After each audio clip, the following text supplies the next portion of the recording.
government in China. This is a pretty elaborate way to try to undermine the American economy and the American people.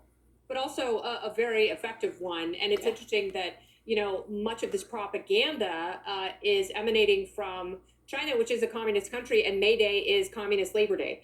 That's what May Day has always been in parts of Europe and, even parts of South America. They have the day off where communism gained purchase over the decades and centuries. Communism doesn't work.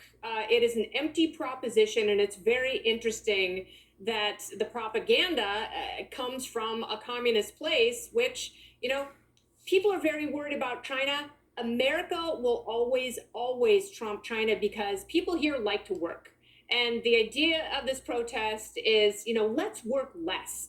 Let's have a life based on leisure where rich people fund our wish lists, and they say they don't want any billionaires, but it's very interesting that there are plenty of billionaires who are linked to these ultra leftist causes.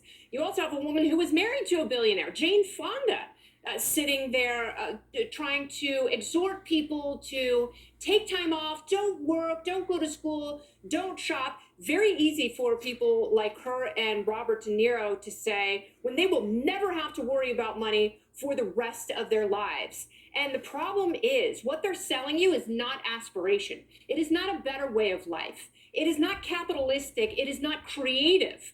They want you to suckle off the teat of other people. They want to confiscate wealth and give it to you because you have somehow earned it by virtue of not being ambitious. That is utter hogwash. And it is a worldview that has to be absolutely abandoned.